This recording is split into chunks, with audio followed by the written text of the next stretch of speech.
In the rugged, rolling hills of Persimmon, Kentucky, life was a constant struggle. The Bray family, like many others in this rural corner of America, faced the harsh realities of living off the land.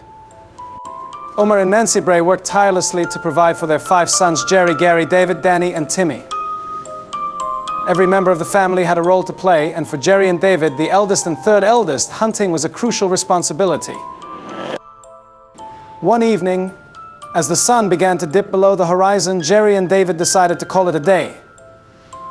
Their hunt had been unsuccessful, and the weight of their empty game bags was a stark reminder of the challenges they faced. With no game to bring home, they began the trek back, each step heavy with the burden of disappointment. As they made their way through the thick underbrush, a peculiar humming noise caught their attention. It was unlike anything they had ever heard before. An inaudible hum that pressed against their ears, creating an unsettling sensation. Intrigued and unsettled, the brothers set off towards the source of the sound, climbing over a brushy hill that obscured their view. As they reached the crest of the hill, they were met with a sight that would forever change their lives. Rising from the ground was a gigantic silver craft, its metallic surface gleaming in the fading light. The craft was shaped like 2 saucers stacked atop one another, with a row of windows encircling the middle. Fear gripped the brothers as they stood frozen in place. David, driven by instinct, raised his rifle towards the craft. In response, the craft emitted a loud, horrible noise that sent shivers down their spines.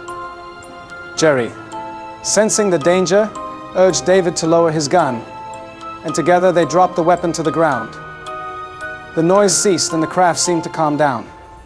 What happened next defied all logic and reason. The craft began to dart around the sky with impossible speed and precision, moving from place to place in an instant, without a sound. It was as if it simply ceased to exist in one spot and reappeared in another. The brothers watched in awe and terror as the craft performed these incredible maneuvers before finally zipping away into the night sky, leaving them in stunned silence. They hurried home as fast as their legs could carry them, bursting through the door to tell their parents what had happened. Omar and Nancy Bray listened with a mix of disbelief and concern. To them, it sounded like an elaborate excuse for being late.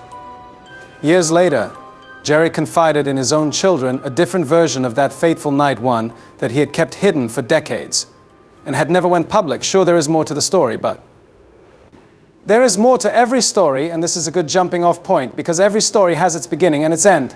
Farewell.